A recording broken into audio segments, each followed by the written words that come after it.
Nosferatu, that's right. The original Mr. Still Your Girl. You bag him, he tags him. Welcome to Vouch For Me. I'm your host, Eric West, and with me I have Papa Nasty. Hey. And Abraham Lincoln. Hello there. This is our spoiler-free review. We are keeping it short and sweet. This is Nosferatu, directed by Robert Eggers. He is one of our favorite directors so far on the pod. Abel introduced him to us, and he's done just a couple other films, and I think you know what they are, Abel. Yeah, his notable works include The Witch, The Lighthouse, The Northman, and Nosferatu. Dude, Nosferatu is going to be his second most expensive film to make after The Northman, which cost 70 to 90 million. This one's $50 million. Supposedly, this was supposed to be a second film, but it kept getting pushed off due to issues. He also said he thought it was problematic to make this film. He said it was blasphemous. He said, I should not be allowed to make this as my second film. Allegedly, that's what Oh, yeah. It's a remake of a classic film. Yeah, he was like, I don't know if I should be doing this. He's like, and then it got pushed because, fucking studios want to work on something, or the fucking main cast had other stuff coming up. And because he put it off, it missed the film's 100th anniversary. Oh, yeah, you're right. Because 2022 would have been its 100th anniversary, because it came out in 1922 originally. Okay, spoiler-free review. We've never done anything like this, so I'm so proud of us for even trying to. We will be bleeping out anything when we fuck this up immediately. But Lily Rose Depp is in it. I didn't even know that she was out there doing her thing. That's crazy. Yeah, great fucking job. Her performance was... yeah, she killed it. Yeah, I was surprised. I was like, oh, shit, okay. Okay, Lily, I see you. Yeah, from what I gathered, prior to this, like most other people's opinion of her was that she was probably just another Nepo baby actor. No really notable work, really, but this movie changed my mind about her. She was great. That little Bratz doll can act. Good for her. And then you've got... So It is in this movie as well, right? Oh, yeah. Le Marquis de...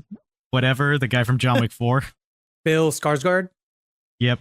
So he's been in a few things now, and he's got a villain face. That's why he keeps playing him. Have you seen him be interviewed? And he can do this creepy ass smile. It's insane. I want to see him in Barbarian, because I know a lot of people got thrown off by the twist that he is in fact not a bad guy in Barbarian. Which is a spoiler of a different movie. It happens 5 minutes in. What? It happens 5 minutes in. All right, this is still no spoiler review. We didn't spoil our movie. We just spoiled a different movie. God damn it. That counts. Abel, with Mr. Spoilers over here. It's a movie that came out ages ago.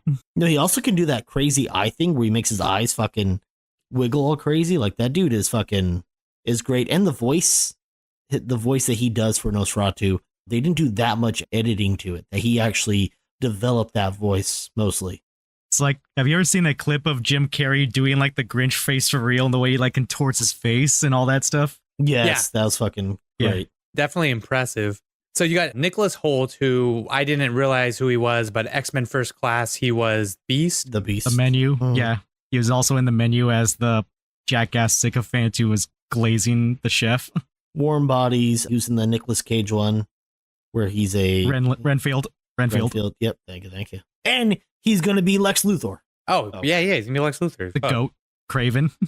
Aaron Taylor Johnson, Willem Dafoe, great people. Fucking glad to see Willem Dafoe back. Robert Eggers. I think, Papa Nasty, you were telling me earlier that Eggers... Well, you were saying Eggers is a big fanboy of Willem Dafoe? Yes. He's always idolized William Dafoe in an interview that they were going over. I think it was GQ. I was going to say something about how, I guess Willem Dafoe is to Robert Eggers what Cillian Murphy and Michael Caine are to Christopher Nolan, where they're like, I don't care what movie we're making, I'm going to find a way to get this guy in my movie. Like Samuel L. Jackson and Quentin Tarantino. That's how I fucking... Yeah, he's in every fucking film. Yeah, dude, serious respect. So like I was saying, budget of 50 million.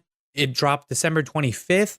And it's been about a week now, and they've already made 56 million. We're going on to its second weekend available. So they're easily pushing big numbers. They didn't think they'd be getting this far, but after that opening week, apparently Nosferatu itself is so renowned. We know it pop culture wise. And then in the world of cinema, it was always a renowned film because it's considered the birthplace of horror. Not all horror, but horror in film.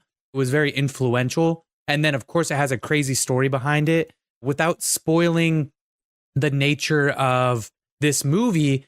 Abel, the 1922 silent film that this plot is based on, you know, the origin story in terms of what happened to that movie when it was made.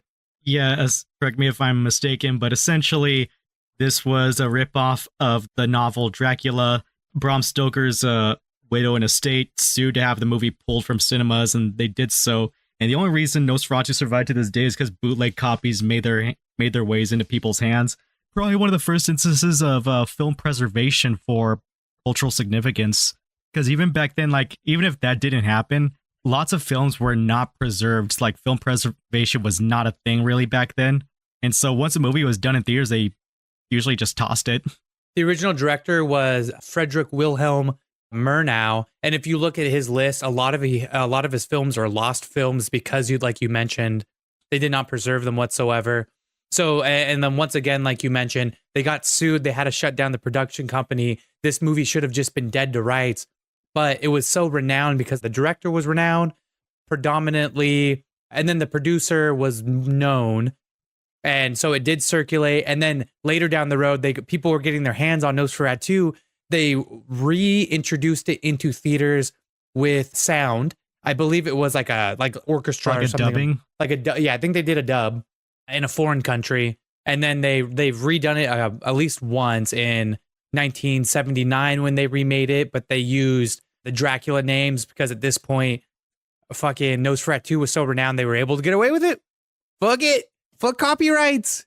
It was still the Wild West with copyright enforcement. Like, I mean, hell, to this day, you could probably go down to Mexico and see a bunch of licensed characters on the wall of some taqueria. That's true. How many mini marts have you seen with Speedy Gonzalez on them? That's true. And those are very unlicensed. Hey, Papa Nasty, I think you mentioned too before that there is a certain allotted amount of time before something can be like public domain, sort of.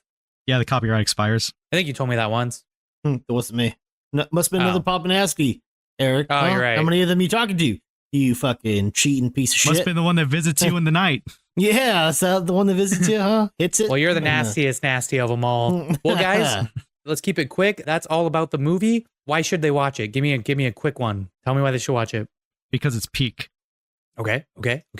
There is some very intimate scenes that will leave you with awkward boners that you can only experience while watching Nosferatu.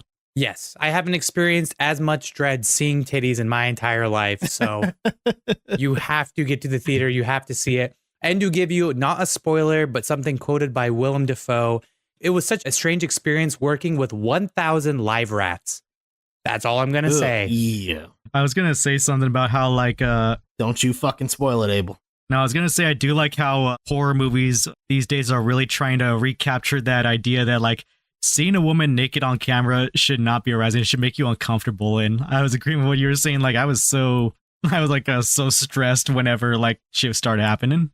And it felt like a sacrifice of one's innocence. But we will talk about that more on the extended pod. It will be a spoiler pod.